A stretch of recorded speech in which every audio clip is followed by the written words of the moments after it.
Pour les implants dotés d'une surface inicelle, la première étape de l'implantation est le conditionnement au fauteuil de la surface de l'implant avec le système Appliquic. Commencez par activer le système en appuyant sur la cartouche remplie de liquide. Tenir l'applicateur verticalement avec la cartouche vers le haut et agiter vigoureusement au moins 5 fois pour générer la surface superhydrophile inicelle.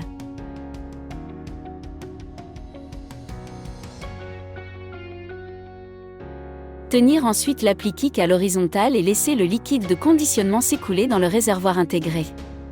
Après le conditionnement, retirez la protection en caoutchouc de la partie arrière de l'applicateur dans le sens de la flèche. S'assurer que l'implant est entièrement conditionné et humide.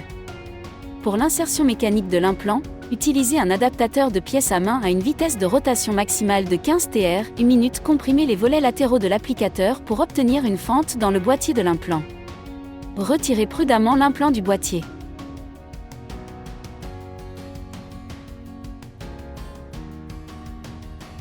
Afin d'obtenir un bon accès au canal de vis des piliers angulés, un alignement labial précis de l'implant sur l'un des points est impératif.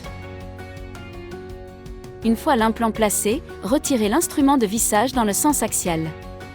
Si le couple d'insertion est élevé, un bref mouvement inverse facilitera le retrait.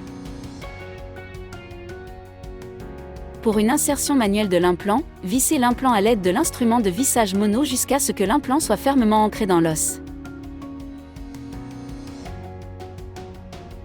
Continuez à travailler avec la clé à cliquet mono. Vissez l'implant avec des mouvements lents de la clé à cliquet. Utilisez la barre de flexion pour afficher le couple exercé. Pour insérer la vis de cicatrisation, tournez le couvercle du boîtier Appliquic et engagez la vis de cicatrisation à l'aide d'un tournevis mono. S'assurer que l'intérieur de l'implant est propre et exempt de sang pour permettre une fermeture correcte. Maintenant, vissez la vis de cicatrisation à la main jusqu'à toucher légèrement l'épaulement de l'implant.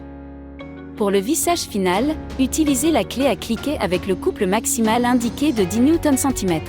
Outre la vis de cicatrisation, Domaine Médical propose également différents types de façonneurs gingivaux et une large gamme de solutions de piliers temporaires et définitifs pour la flexibilité de la restauration.